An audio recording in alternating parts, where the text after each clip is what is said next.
Sometimes I watch other girls, their posts, their stories, their lives, and honestly, I want to be part of it. Their hangouts, their parties, their perfect little worlds. When I see their pictures on Instagram or their TikToks with friends, I think, I wish I was there. Then I lock my phone and ask myself, what's wrong with me? Have you ever felt that way? Like you're not good enough, not wanted, like everyone else fits somewhere except you? You're not alone. And with Jesus, there's hope.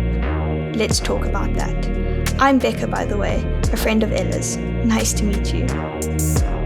There's a story in Luke 17, verse 11 to 19, that shows what trust in Jesus looks like. Now on his way to Jerusalem, Jesus traveled along the border between Samaria and Galilee. As he was going into a village, 10 men who had leprosy met him. They stood at a distance and called out in a loud voice, "Jesus, Master, have pity on us." When he saw them, he said, "Go, show yourselves to the priests." And as they went, they were cleansed. One of them, when he saw he was healed, came back, praising God in a loud voice. He threw himself at Jesus' feet and thanked him, and he was a Samaritan. Jesus asked, "Were not all 10 cleansed? Where are the other 9? Has no one returned to give praise to God except this foreigner?" Then he said to him, "Rise and go, your faith has made you well." Leprosy was a terrible skin disease. People with it were forced out of their towns, away from family and friends, being viewed as unclean. They lived alone, unwanted, unseen.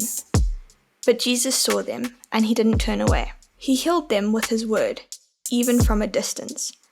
That's who God is, trustworthy, compassionate, and powerful.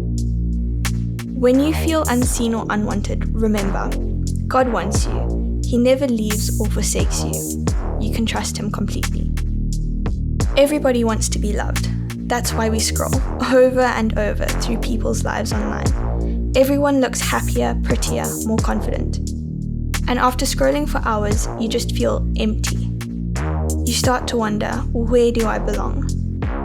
Jesus answers that question in John 10, verse 14 to 15. "I am the good shepherd. I know my sheep, and my sheep know me, just as the Father knows me, and I know the Father, and I lay down my life for the sheep." Jesus calls himself the good shepherd, and us his sheep. A shepherd protects, guides, and cares for every one of his sheep. If we belong to Jesus, he looks after us. He proved that love on the cross, where he gave his life for us. As he hung there, he cried out, my God, why have you forsaken me?" In that moment, Jesus carried all our sin. He felt the full weight of separation from God, the same loneliness we sometimes feel. He knows it, he's lived it, but that's not the end of the story. In Romans 5 verse 8 we read, "But God demonstrates his own love for us in this, while we were still sinners, Christ died for us."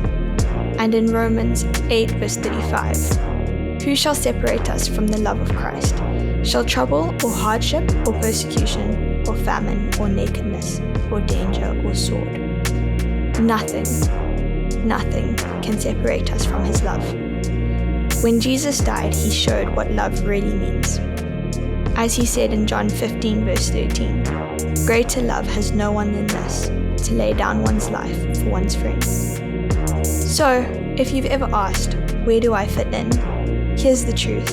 You belong with Jesus. He sees you, he loves you, and with him, you'll always have a place. Isn't that wonderful? Isn't that wonderful? Isn't that wonderful? Isn't that wonderful?